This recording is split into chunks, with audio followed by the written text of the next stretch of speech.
All right. So we're here with a very special episode of the Loincloth Hour today. How special is it? It's so special, we're talking about a comic, but not a Gargoyles comic. Not a Gargoyles comic at all. No, we're talking about a newspaper comic. A strip that you may all be familiar with already.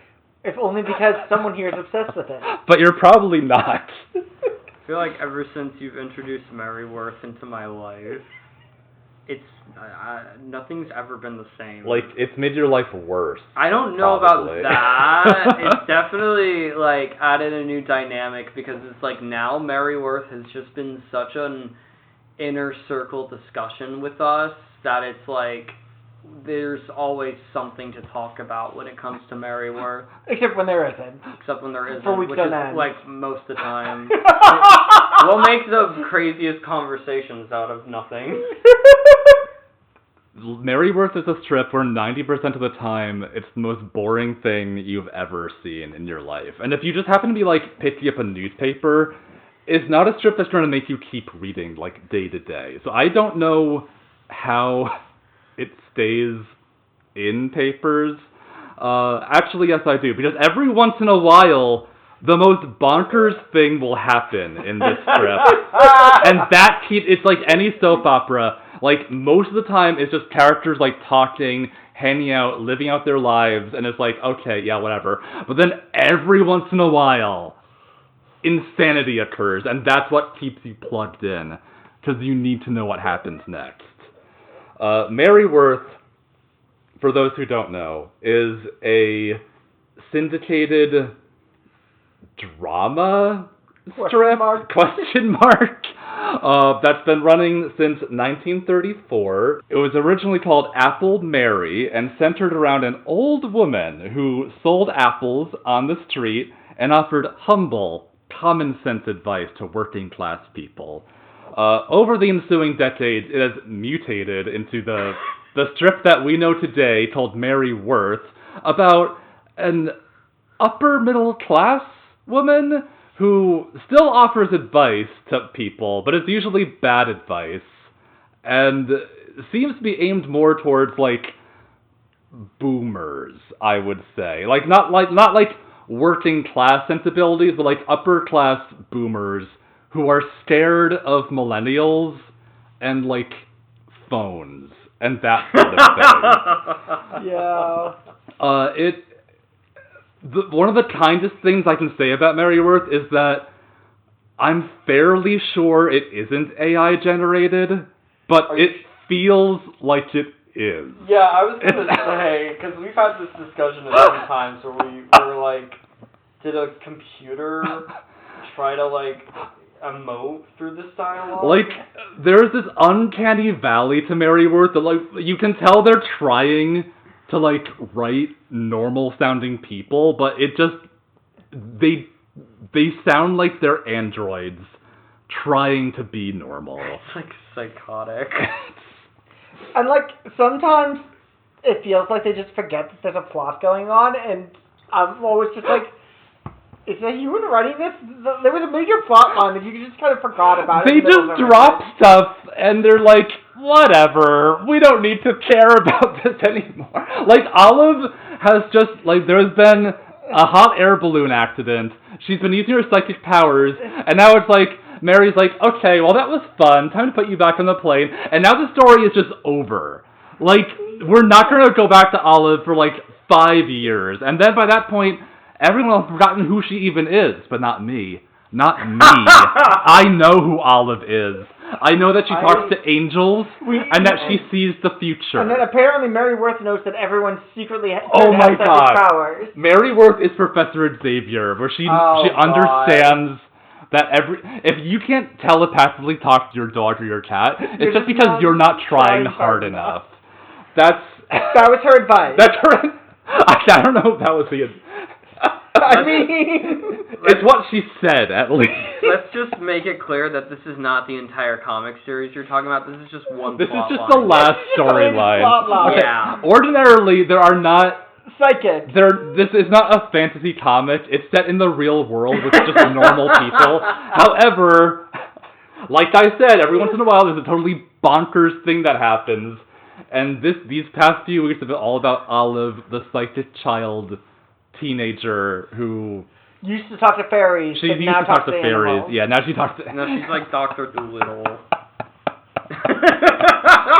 I love how they were all stuck in a tree for like days, they were and stuck in a tree for there was days. a road like right there They were like that they could too see. We're too far from civilization, and our phones Our aren't phones working. don't work. What Like about- you're in.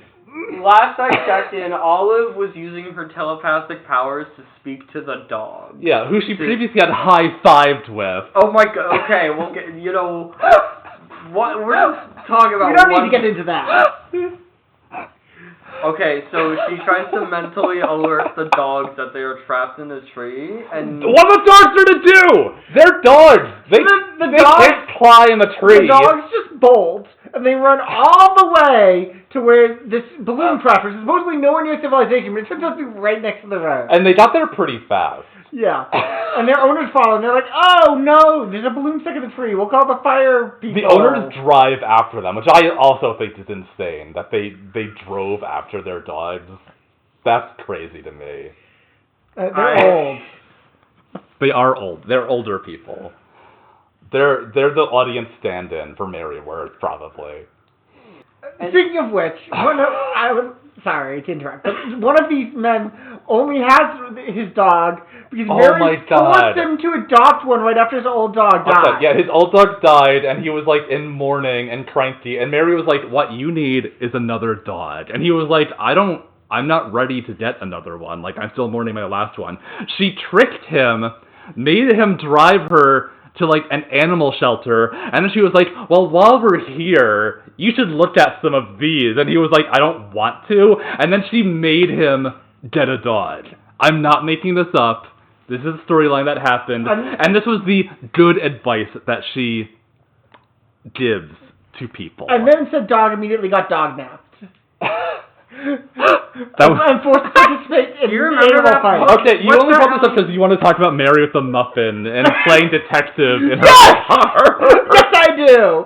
So this dog gets dog napped by a bunch of animal fighters, and it was like an animal fight club. I forgot that even happened. Yeah. So we now have like a storyline where the dog's like trying to escape from a dog. The dog fight club thing.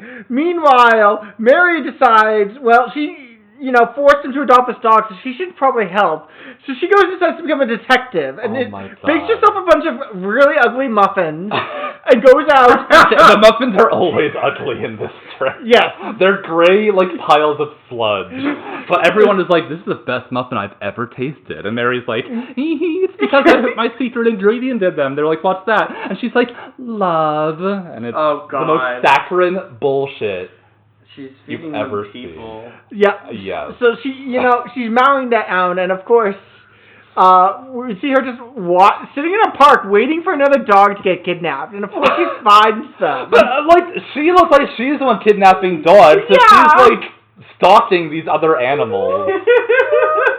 And then of course they just resolve the entire storyline in a whole anticlimax where she calls the police and everything just gets resolved on screen. Okay, there has never been a Merryworth storyline that has not ended in anticlimax. They like the beginning of stories are always like rife with potential, and then it's like the writer's like, what's the most boring way I can let all the air out of the situation? And then she does that.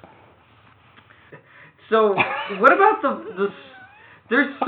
I completely forgot about the dog napping story until you brought it up just now. So many stories. I think my personal favorite recent story was the one with Keith Hillend. We got a lot of mileage out of Keith. He's like the 4K man, like mid 40s, late 40s, early 50s, like guy, retired military, and Mary's like, oh, you don't have any wife or children? Oh my god! And she like, immediately was and like, I have to fix that for you. She's like, you don't have like a girlfriend? And he's like, no. He's like, no, I have no interest in women. I am man. He did say that, didn't he? Yes, he did. And he and then Mary, So then this like teenage girl knocks on his door. Oh my god. And she's like, "Hey, Dad! I'm and apparently your daughter." Who even are you? And then he didn't believe her at first. But then the reason he did start to believe her is that he had some root beer in his house, and she drank some, and she was like, "Oh, I love root beer." And he was like, "Oh my god, that's my favorite drink." And that's the reason that he was like, we are related. I can't believe it. I don't believe this. So, oh my god. How do I even segue away from that? No, but we can't leave the storyline until we talk about the ending. No, I'm not leaving the storyline. I'm just trying to remember what happens next. I don't know. Eventually he meets the girl's mom. He meets the girl's mom, who I guess was an ex-girlfriend of his. Yeah. I guess she left him because he could never get it up or whatever. We'll discuss that later. Anyway. And yet he does believe that he sired the children with her. Yeah, okay. He doesn't know what sex is what he says. He knows what he and his buddies in the military. He thought a root beer flavor was the equivalent of a DNA test. So until he did an actual DNA test. He meets the mom, and I guess the girlfriend's just been really rebellious lately because she's been seeing this new guy. What's his name? Brad. Yeah, and so the daughter, she's a leftist millennial college student stand-in, and because this is Mary Worth, that means she's the dumbest girl you've ever fucking met. She's easily taken in by any stranger with a pretty face. So I also have a theory, and it still holds, I believe, that these women, both the daughter and the mom, I think they're prostitutes that Mary hired. They're paid to, actors. Trick Keith. So honestly, that's sort of the only way to make this storyline make any sense. Just keep this theory in mind as I proceed. So Brad is a hardcore vegan, and Keith is a man who likes his meat. Likes meat. Manly meat. He likes meat. Yeah. Did I mention he likes meat? He is so into likes meat. Yeah. So then, if you make him eat vegetables, all he'll think about is just meat. They're at the dinner table with Brad there. And Keith is trying to pretend that he likes the fake meat that they're eating. But he hates it. He actually hates it. He just wants to spit it out right now. Yeah. But then then it's there's something real off about Brad. Okay, can we just talk about Brad? Also, Brad is seeming. We weren't sure the entire storyline whether Brad was dating the daughter or the mom. That's also a weird psychosexual part of all of this. Yeah. We could not figure it out. Well, they kept saying in the story that he was dating the daughter, but then Keith kept being getting jealous that he was getting close to the mom. And the mom kept being I actually can't fucking stand that guy. And in fact, I want to kick him out of my house. Yeah. Because he's making my daughter into an annoying person to me. And Keith kept not believing her, and I'm just you're all idiots. Yeah. You're all the dumbest people I've ever seen. Anyways, so one day, after I guess a falling out with his girlfriend over the Brad situation because he's jealous, he goes to relieve his sorrows by going to the meat shop. It's literally just in big titles called The Meat Shop. And then big old Keith and his muscles and his stash is walking into the meat shop. And we haven't even talked about who Wilbur is. Another character named Wilbur is in the meat shop. Put a pin in that. We will discuss Wilbur after this. So, at some point after this. Wilbur needs his own section. So Keith enters the meat shop and he sees Brad there. And there's only men in this meat shop. There are only men in this meat shop. Because men like meat. Men like me. And meaty men. All that. Anyways, he sees Brad eating He's actual eating meat. and he's on the phone with someone talking about how he's just trying to date the girl to get to the mall. He's like, yeah, this dumb bitch. She thinks that I like bacon. I'm a vegan and I'm actually a meat lover. Ha, what a dumb. And then like the whole time he's doing this, we see panels where like Keith is just standing behind him with arms crossed, like he's about to fuck him. We haven't even mentioned how hot Keith is. Keith is like the only hot character in this entire comic. I don't think there's a character hotter than Keith Hillend. He actually is like a beefcakey. And the first time we saw him, the first panel with him, he looks like was of his ass. And that's important. He reminds me of the guy who plays like Abraham in The Walking Dead. Oh. He's like the red hair, like army vet guy with the single staff. He kind of makes me think of like Mike Hagar from Final Fight, but like a ginger Mike Hagar. Yeah. Like Mike Hagar translated into the Maryworth universe. So anyways, like Keith like orders a burger and sits right in front of Brad and then starts eating the burger in front of Brad, telling Brad, like, you come around you listen here, Brad, you come around, those girls again, I'll tell them all about how you're actually a meat lover. Yeah, you're a gay man just like I am. And then you love meat. I think that actually works. Not only did it work, but the fact that he, this entire time, was convinced Brad was trying to get with his girlfriend by dating the daughter, and it turned out to be the truth. Because there was no build-up to it whatsoever. He just decided this one day, and we're all just like, why do you think he wants I would go back to read previous days and be like, how did he even get on this? There was no reason. We're not done yet. I know we're not done yet!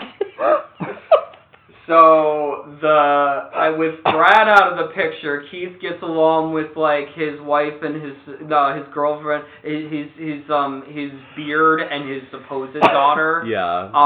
And, like, they get along because, like, Keith knows how to play guitar. Oh, yeah, and the daughter likes Stevie that. Wonder.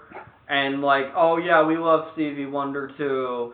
Anyways, like, and then, like, I forget what it is that initiates it. Like, he's so happy, but, like... So, I remember what initiates it. So, when they have the fight, is when he's finally like, okay, you know what? I'm going to find out for real if we're related. So he sends it off to get tested. And then he doesn't just send it off. He sends it to his old pal, Sal. And doesn't he send a root beer can? Yes! That's also important. It's got her DNA it has to on be the a root beer can. So he sends the root beer to his old pal Saul, who is an old army buddy of his, who they used to. We don't ever get to hear more about Sal, but I'm curious. We're so curious. We never see. He doesn't show up in the strip. He's just a man who Keith emails once. I guess Sal tells Keith that per the root beer DNA test, she's not his real daughter. She isn't.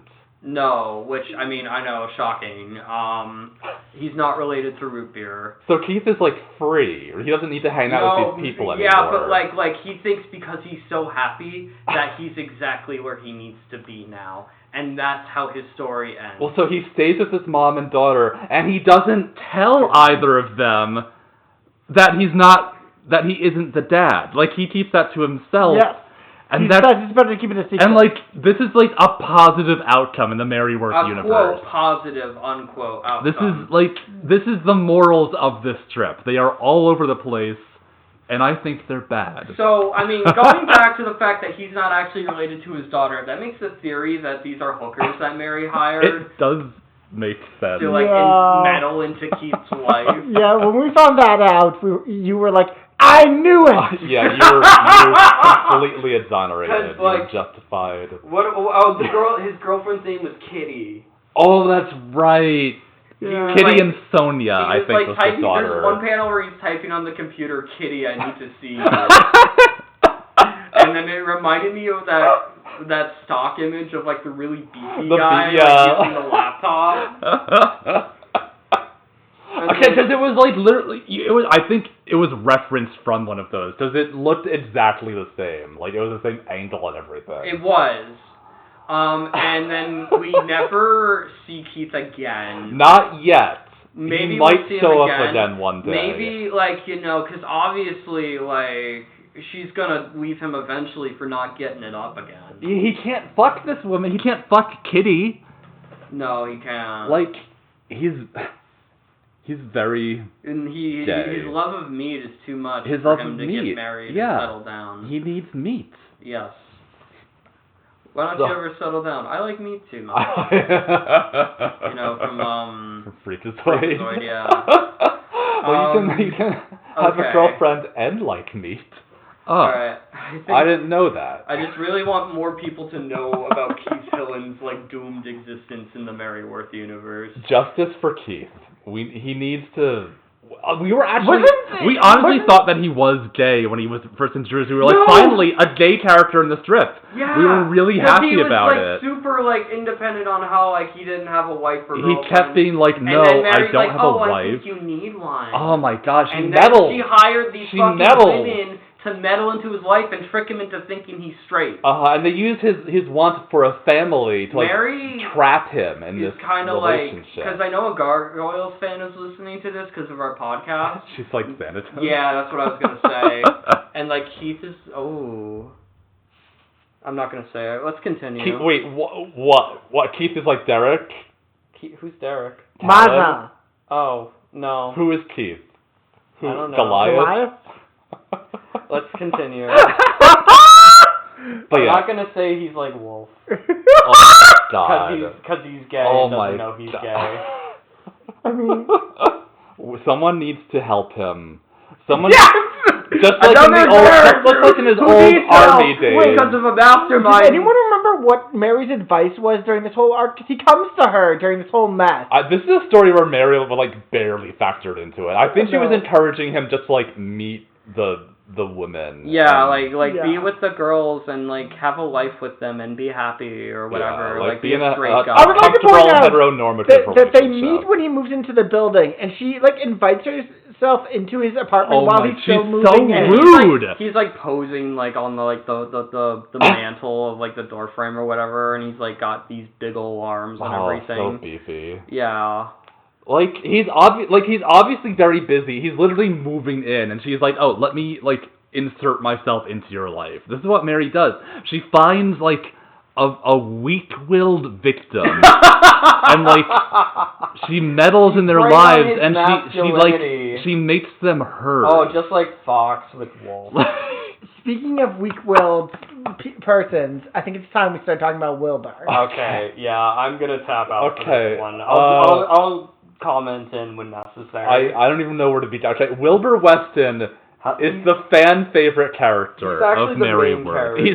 Some might say he is the main character because Mary, like, even though the strip is named after her, she's often very like a side character in all these ongoing storylines. Like she is just the character like comes in, gives bad advice, and then leaves, and then at the end like she'll go on a little boat trip with her boyfriend, Dr. Jeff, and they'll discuss the events that have occurred. While she congratulates herself for the advice. Yes, well she takes all the credit for what happened. Holding Dr. Jeff, he's like, "Oh, we should get married, Mary," and she's like, "Why ruin a good thing?" Why ruin a good thing? He's proposed to her like I don't 3 think or 4 times. Ever once had sex. They have never had sex. I think Merryworth is always wearing a chastity belt. Yes, absolutely. With like a lock and everything. And like at first I was like, okay, like maybe Mary is like asexual representation, and I was like, that's pretty cool. I don't know if that is what's happening. I feel like she is withholding the act in order to like keep Dr. Jeff under her thumb. He grovels to her like a dog, and she like steps on him, and that's the relationship that she wants to have. The more we talk about it, the more I realize she's more like Fox. Okay, I'm probably making her sound really cool right now. She's not. Imagine me saying all that, but like it's all in the lamest way possible. Absolutely. So back on Wilbur. Someone who's definitely not asexual. No, Wilbur fucks. Wilbur fucks everyone in the Merryworth universe. And including possibly his daughter. Yeah. Probably, yeah. Every woman who meets Wilbur becomes immediately like obsessed with his animal charisma. Wilbur, by the way, he's sort of like a sloppy, sort of like George Costanza sort of guy. Like he's balding. He has a few extra pounds. He's got no charisma whatsoever. He's basically a loser. He's kind of an and asshole. I don't just mean his appearance, his personality also. He's just a massive loser. He's selfish. He only really thinks of himself. He's not a particularly good dad to his daughter, Dawn, but I feel like he might have been working on that. He's better than her mother, that's for sure. Dawn went to see her mom, and I was all excited because I was like, finally, we have to see this interesting, fascinating woman. And then the storyline stays with Wilbur the whole time. And I'm like, what about Dawn? You remember how unsurprised I was when you first started showing Mary Worth to me? And you thought that Estelle was Mary. I thought Estelle was Mary and that she was the main character and that Wilbur was just a side character. And then when you kept showing me more and more pages and we kept focusing on Wilbur, because the whole storyline was about Wilbur. Still with him though. Wait a minute. It doesn't make a lick of sense. The writers of Mary Worth are also obsessed with Wilbur, just yeah. like every other woman who comes in contact with Wilbur. And Mary herself, she is 100% on Wilbur's team, always, in all situations. If Wilbur has no fans, it's because Mary is dead. She is his number one stan. Every time a woman is like, I don't know, Wilbur's kind of a jerk to me, I don't think I want to stay with him, I'm breaking up with him, Mary is the one who's like, give him another chance, can't you see how hard he's trying? And we, the reader, are like, no, we can't see how hard he's trying because he isn't trying at all. But don't tell that to Mary because she won't believe you. We need to talk about the Estelle and Libby and Wilbur plot. Okay. Yeah. That was the first storyline. You came in on that storyline. That's when I started sharing the strips with you. Yeah. So, okay. Estelle was Wilbur's girlfriend. One of his many girlfriends. Yes, his latest girlfriend. And she's another, a little, bit older. She has, gray hair. She looks like Mary, but with long hair. She looks like Mary, yeah, she does. Because the artist sort of draws everyone the same. They're all white. Yeah, every now and then, you share a strip from, the 80s, and I'm like, oh my god, the characters have different faces. Yeah, back when there was a different artist on the strip. But so, Estelle had a cat named Libby. Oh, we love Libby. Libby is our favorite character. But I mean, anytime Libby was in the strip, we would just ooh and ah over it, even though it would be literally nothing happening. Pictures of the cat. There are so many strips of that. This comic now has a strong animal cast, and the animals always just meow and woof in response to whatever the humans are saying to them. It's like they're aware, but also very can we bizarre. talk about how Libby has one eye, but for years you thought she was always winking? I thought she was winking at the camera. I don't know. You kept showing us that picture. I thought she was always just winking. What is she what's gonna do? Plot revenge? Feline revenge. And then it just shows Libby and she's with just winking at us. I thought that she was just playing pranks. It took you to point out that she is seemingly winking in every single panel that's ever shown her for me to be like, wait a minute. Yeah. One thing I would like to explain to you folks is that this comic strip has 2 panels per day. Yeah. Except on Sundays. Except on Sundays. But every day, the first panel is just a recap of the previous day, and the second panel moves things ever so slightly along. Imagine the most glacial pace you've ever read a comic in, and this is Mary Worth, and this is why we're hooked on it. Because you might think this is torturous, but no. When a situation happens, we stay with that situation for weeks. Of just every day is a new thrill of what will happen this time. In real time, it feels like it but yeah, but then it's 2 years after the plot line with someone happens, they're like, oh, we haven't seen you in 2 years. And meanwhile, they look exactly the same. It's been 2 days in comic time, but they act there's a sliding time scale situation happening. That makes no sense ever. No. Because they don't know how to write a sliding time scale. Okay. So yes, Wilbur. Libby. No, okay, right, Libby. Okay. So Wilbur and Libby, the cat, did not get along. No. Because Wilbur and Estelle like to play piano together. That was sort of their their foreplay kind of thing, like, ooh, let's play some sexy little piano music. But then Libby the cat would want to, like, sing along with her little, like, meows and yowls. And Estelle was like, oh, that's so cute. Like, she's sitting with us. And meanwhile, Wilbur is like, I've never been so fucking pissed off that this goddamn fucking cat is ruining my personal time with this hot lady.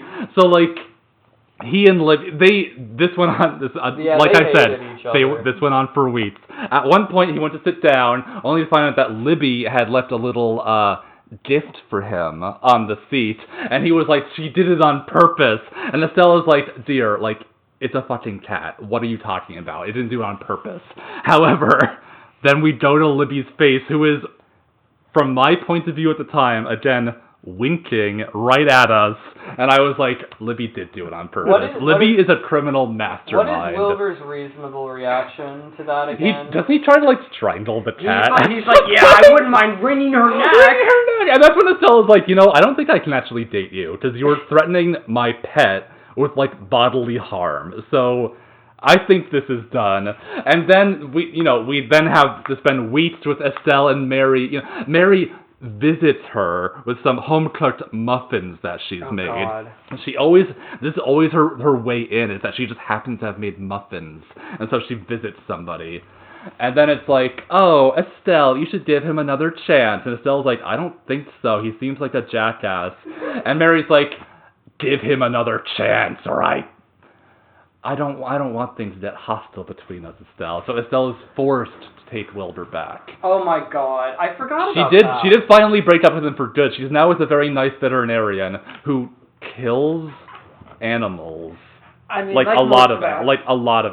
It seems like he kills way more animals than he should be killing. I think we're getting a little ahead of ourselves. What have I missed out on? How about the dog?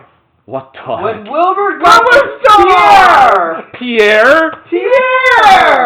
Okay, he got a dog, and then no, this is after he they decided. break up. Okay, oh my God! You wouldn't There have been so many storylines. Okay, after you said they broke up because of Libby, and you said that it was Mary and Estelle. Oh my God! I knew that wasn't true. Wilbur got a dog to show Estelle he's responsible and loves animals. Yeah. He's like, I'll show her. I'll get a pet, and then he adopts a little like French terrier named like. Well, he names it Pierre. He's like, yeah, because you're French. Oh my! And this is the extent of the thought he's given to having like the pet whole time ownership. the dog's just giving like this like really like resting bitch face. Like he's got these like really bright blue eyes, and he's just looking up at Wilbur like this. No. God. Okay, so like. And then he like dates some other girl with a dog, and then they just talk for hours, and they have nothing in common. They learn. And then, like Wilbur just keeps bringing up, yeah, we both have Frenchies, Oh, that's the one thing that he has. Yeah, and then it's like, and then she breaks up with him, and they don't see each other again. And then, he goes over to Estelle, and he's like, look, Estelle, I got a dog. And then this is, like, where things really This is where I started losing my mind. So he lets, like, Pierre play around with Libby, and they seem like good friends. And then, like Estelle's like, look at that. They seem like good friends. And then Wilbur's like, yeah, why don't you keep him? Why don't you keep my dog? And then she's like, yes, Wilbur, well, at least you tried. At least you tried! And he leaves without the dog. And I was like, now Estelle has no boyfriend, but she has a two cat cats. and a dog. Honestly, like, she got out better for that. Like, leave Wilbur, take the dog. The dog is fine. And that was, again, a positive outcome of a Maryworth storyline. I had ever seen a Maryworth plotline, and I was losing play out my in shit. full. And then, of course, there's that. Wilbur. They went on vacation shortly after, right? Wilbur and Estelle eventually get back together. I forget why.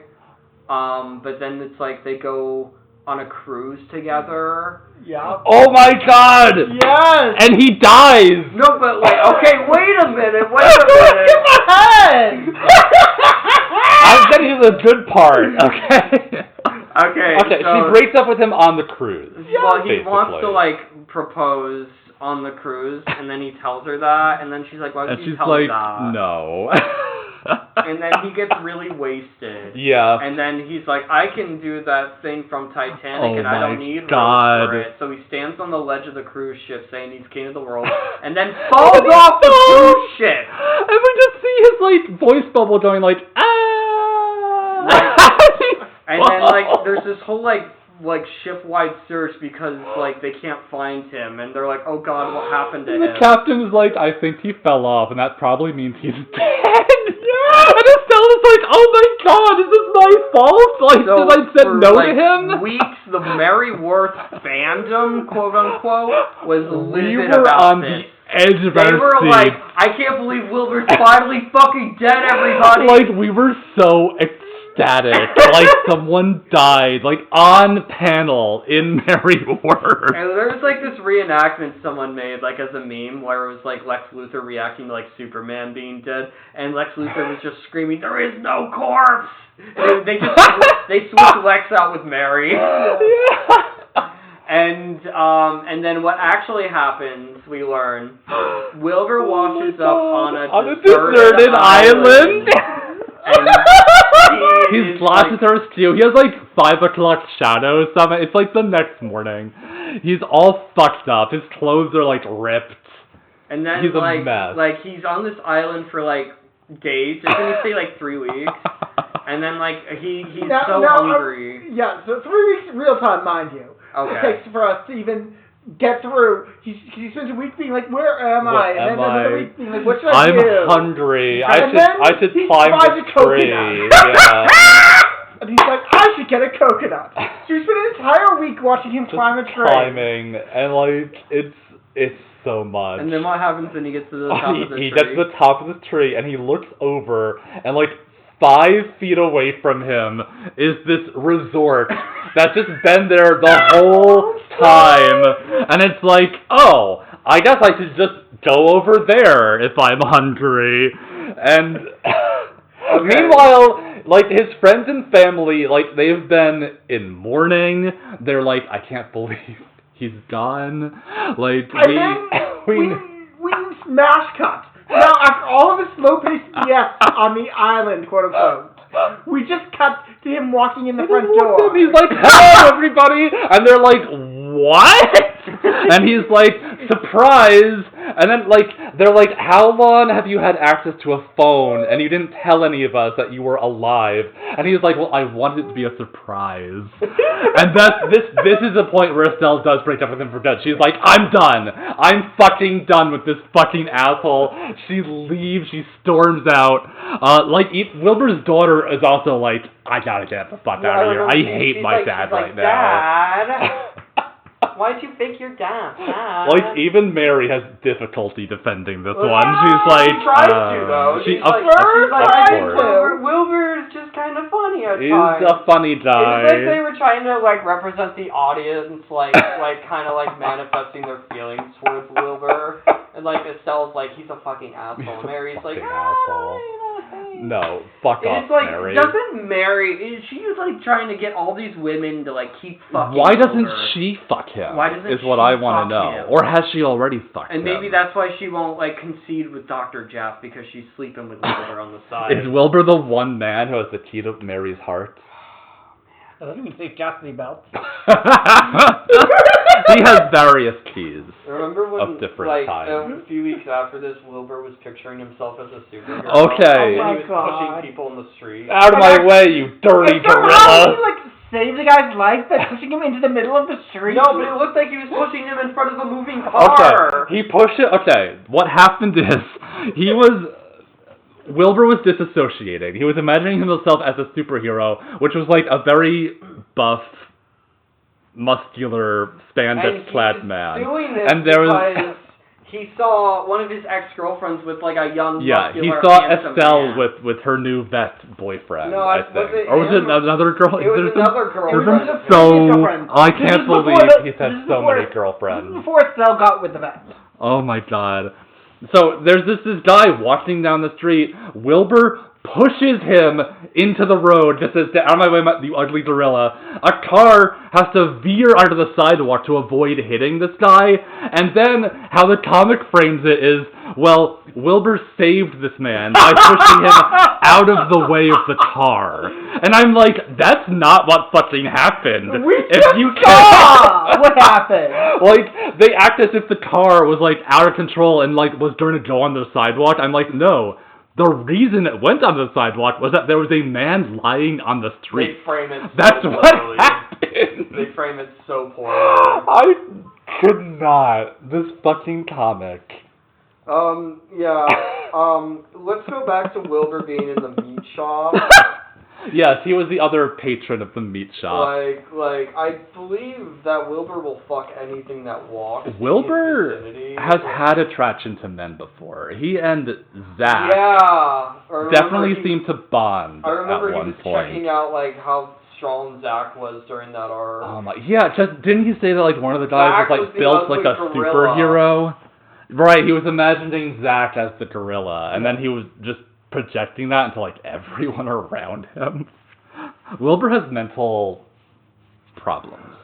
Yeah. He has a few issues he needs to work out through therapy, but it's okay. We'll just have someone with Yeah, another but girlfriend. He didn't only save this one guy's life. Who else did he save? There was another person. Like, it turned out he was constantly saving people, but the storyline wrap up was like, you know, just think about it. Maybe we all save people's lives every day, and we don't even realize. And I'm like, Wilbur was endangering people's lives. Is actually what was happening here. And like Wilbur Mary.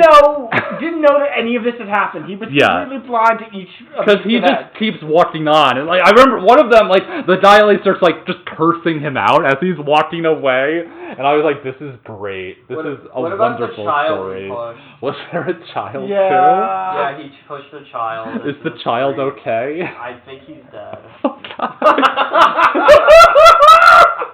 No.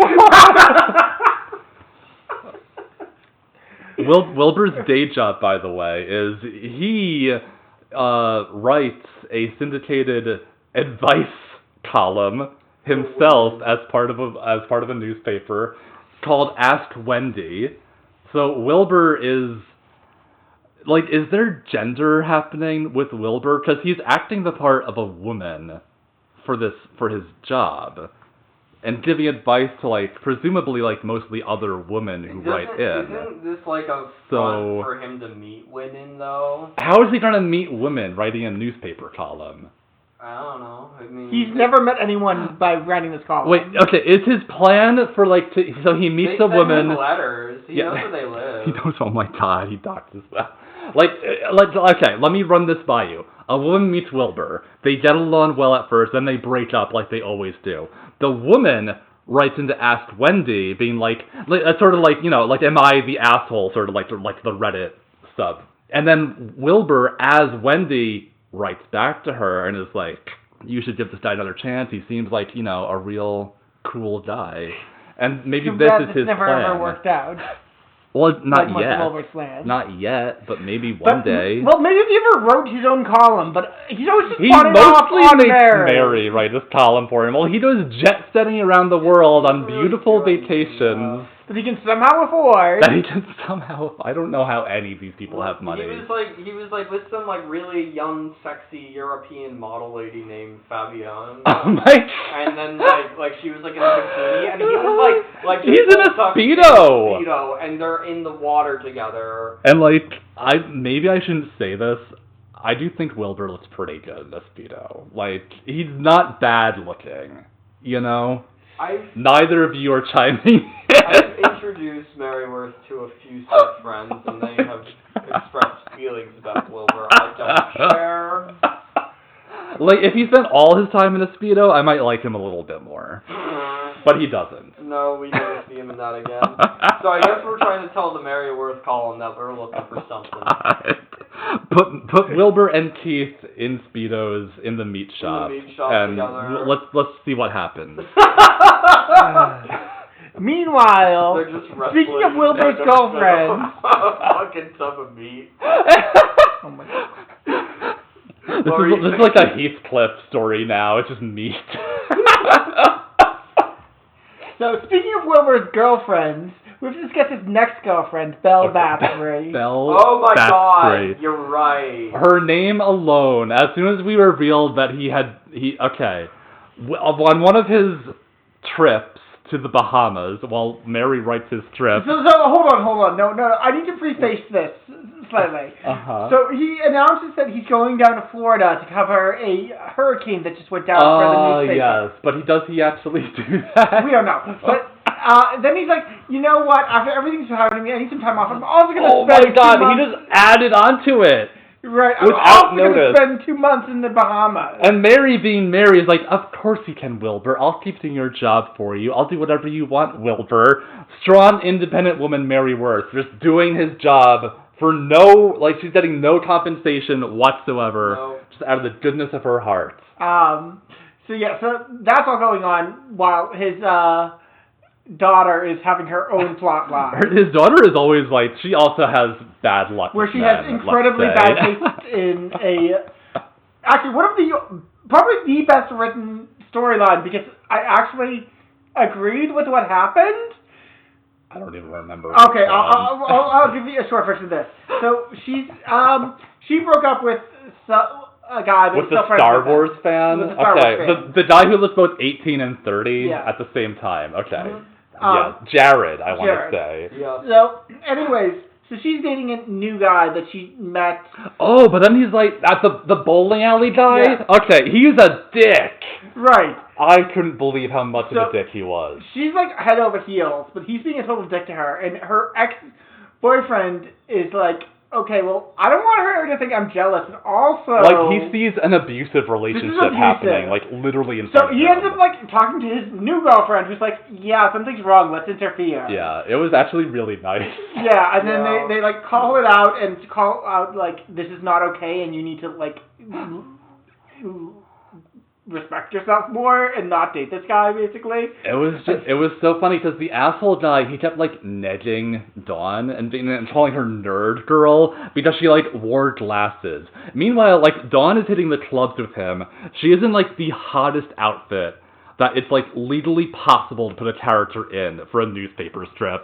But because she has glasses, he's oh, you're such a nerd. She looks fucking hot. Coming from a gay man, I think that means a lot. She is super hot. Do you remember the jerk's name? No. Is it Dirk? Dirk the jerk. That's literally what they call him. Oh my god. So anyways, eventually, Jared stays up. Dirk tries to make a fight with Jared, and then Dawn is no, you're dating me. Talk to me here, and I'm breaking up with you. Leave.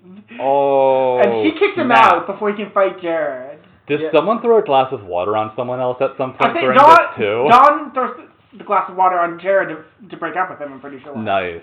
When he tries to pick a fight with Jared. I love that for her. What a great story. Anyways, the one storyline where we actually agree with, and Mary's advice during this was, this guy sounds like he's not good for you. Yeah, it's the only time she's ever given good advice. Yeah. We're it's about fucking time.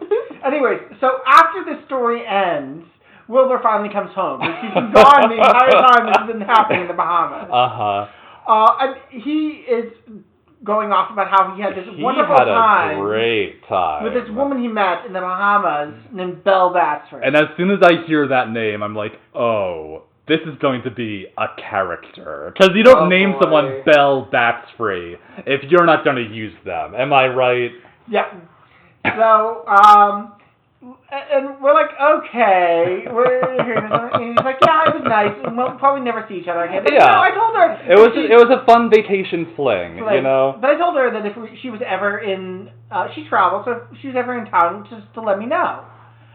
Well, Belle took that to mean to just show up at his door and be surprise, it's me! Belle Bathory! Belle Bathory! And she looks like a Karen. She has yeah. She has a Karen haircut, but her eyes have the most manic expressions you've ever seen in your life. She looks like she's She's, like, constantly on crack. She's a crack whore, is what this woman is. And, like, the first... Okay, I don't know if this is what happened first. I know what happened first. Okay, you know what happened. So she came in, he's like, oh, hey, so he was on his way to meet Dawn at the bowling alley, because they were going to reconnect. Let me bring, why don't you come along with me? So he's going to, and then, like, they start talking, and Dawn ends up, like, coming back. And being like, hey, where are you? We're supposed to be bowling. And he's like, sorry, Belle just showed up with no warning. Why don't you two meet each other? And Belle is like, oh, there's another woman in Wilbur's life. Yeah. We'll see about that. So then... It's his daughter. It's his daughter! So then they both agree, okay, we're going to go bowling. They both go to grab stuff. She immediately turns around, grabs the framed photo of Dawn. Oh my god! And starts etching out her eyes! With like a Sharpie! And I was like, what? It reminds me so much. It reminds me of that scene from the Neon Demon when, like, Ruby decides she's going to kill Jesse and she just starts, like, drawing the X's on the mirror. Oh my god! Or, like, Fatal Attraction. It's Fatal Attraction. It is Fatal Attraction. Yeah, as soon as that happened, I was like, I am in for this storyline. Belle has zero motivation to want to kill this random girl who she's never met till like 5 minutes ago. It went straight to 11, like, instantly. Perfection. So, like... We haven't described how she tries to kill her yet. Okay. I think... I want to say the first time was like, she was like, here, Dawn, have some tea. But, like, before that, we see her just, like, pouring bleach into the cup. No, that's the second time. The first time she made her dinner, and Dawn's like, I'm a vegan, I can't have that. I am a vegan. And then she tries to force her to eat it. Yes, and, like, she tried, like, an uncomfortable amount of times.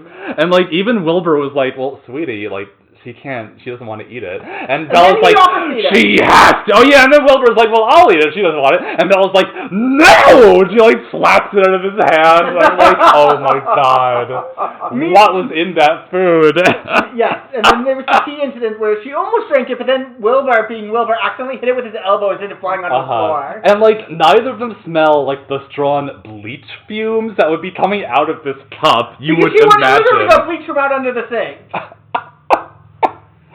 Yeah. Belle bats free. What a character. And then Belle decides the best thing to do is that she's talking to him, and he starts talking to another woman in his life. Mary? No. Who? Wanda? His goldfish.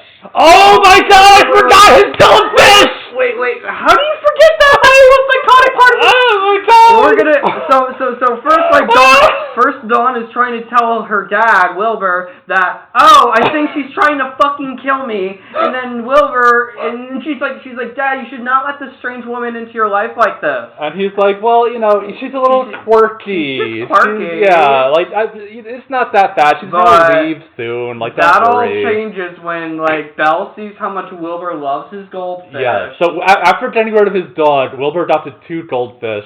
One of them has died by this point, I think. But that's another story. He has one left named... It's Willa. Willa! You're right. Willa. Yeah, because Stellan is the one who died. Yes. Who he talks to every day, and how he loves this goldfish.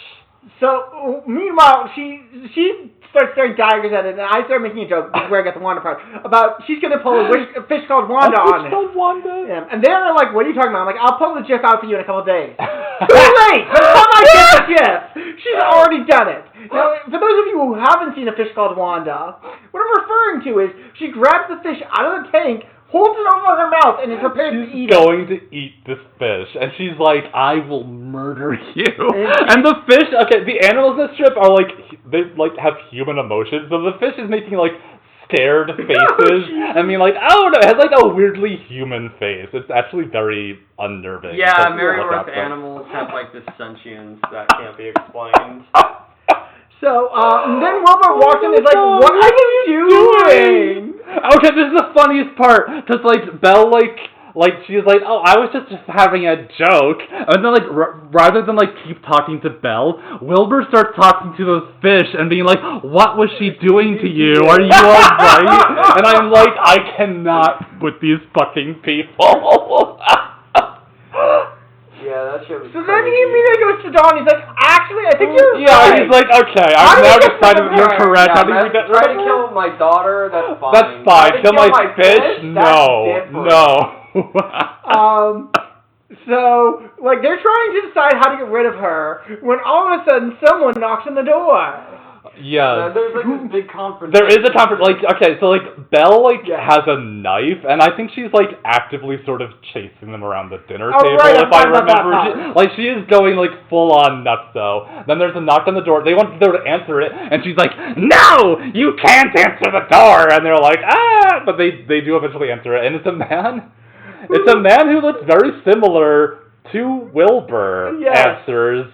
He looks exactly like Wilbur, in fact, except, like, a couple inches taller, and he's skinnier.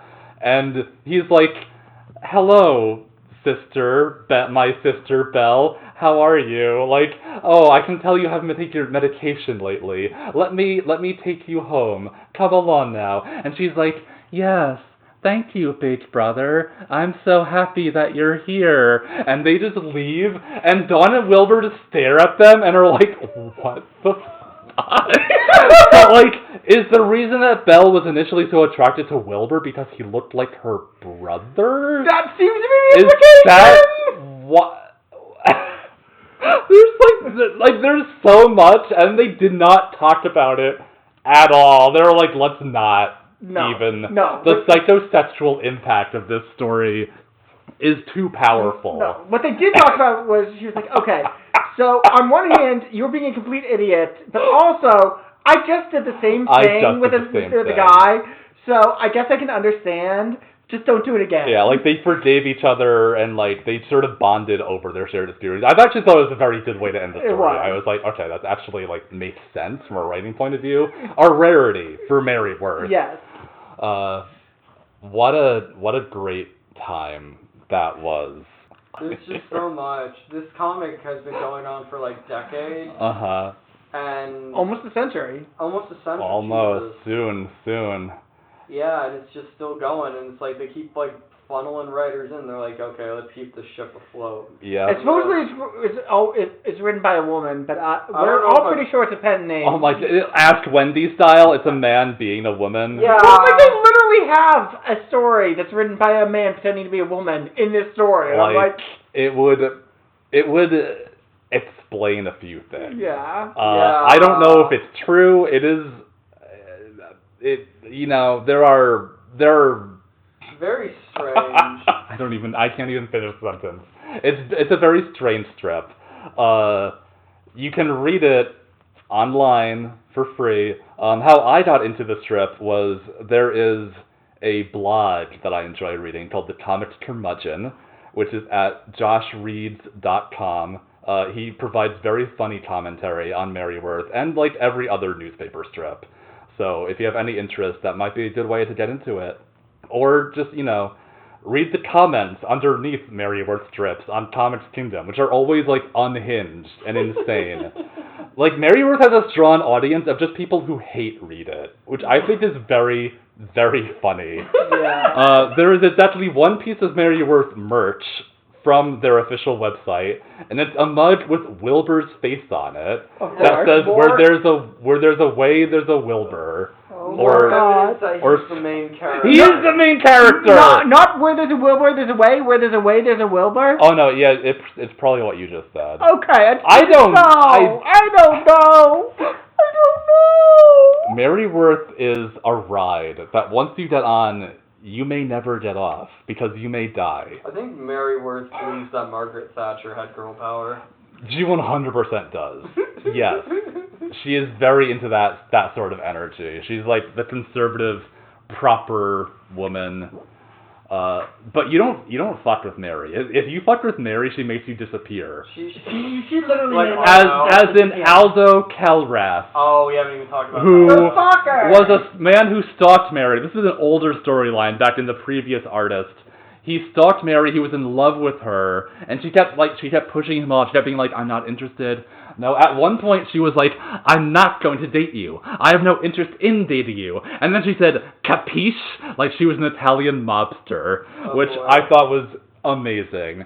Eventually she gathered all of her friends to stage an intervention for Aldo, and they were like, you need to leave her alone and like work on your own stuff, and you can find happiness like Wasn't he an without alcoholic? Mary. He was an alcoholic. We didn't even mention That night, he did overindulge in some alcohol. He went on a little midnight drive, and he went off a cliff and died. Yeah. And then, afterwards, this is the best part, all of Mary's friends were like, did we kill him? And Mary was the one who was like, I think it's fine that it ended this way. And we were like, whoa! Whoa! That's so funny. Again, I'm making her sound like the coolest bitch there is. Just imagine all of that, but she's not a likable character. Okay. I think that's all I have in me for Mary Worth at the moment. I'm all Mary Worth now. We've done the highlights. We've been reading regularly for 3 or 4 years now. More. It feels like more. Forever. It probably is more. Feels like an eternity. Because I was sharing them with you still while I was still in New York, so it's been a while. Damn, that's crazy. Yeah, I remember. I think you didn't start sharing them with me until shortly after you moved in, and I'm just like, why is he sharing me this? I probably didn't want to scare you off. I was like, let me wait till I moved in before I reveal myself to be an absolute insane person. Bell Batch freestyle. I'll act normal before that. Yeah, no, I said it at the beginning of this episode, but my life has just never been the same since you. Absolutely. Yeah. Absolutely. Wait, Is there... Normal? No. You were normal before you shared with me. Mary Worth. Very normal. Uh-huh. Let's do our outros, I guess. I didn't even introduce ourselves. By the way, this is the Loincloth Hour, a podcast where we usually talk about gargoyles, but we want to do something different this month because Huron and I are prepping for our regular November writing event, Thanksgiving, and I did not want to take notes on an episode of Gargoyles this month. So we decided to talk about Mary Worth instead. Yay! I am Manitorn. You can find me under that name on Archive of Our Own and Patreon and Blue Sky under the name Croup on For Affinity. I'm Sid. You can find me at Sid Scripts on Tumblr and Blue Sky and YouTube. And, fuck bitches, get money, nice. All that shit. I've also started, I started doing, I stream myself playing Magic the Gathering sometimes, if anyone wants to watch me do that. And it's under the Twitch name Manicorn Fleet. So I usually just link to it on my Blue Sky when I do that. It's just because I play Magic every day anyway, so I was like, why not have other people hang out with me while I do that? And I'm Huron. You can find me on Blue Sky and AO3 under Pangolin Huron, or on Fur Affinity under 13333. Woo! Definitely regret, but whatever.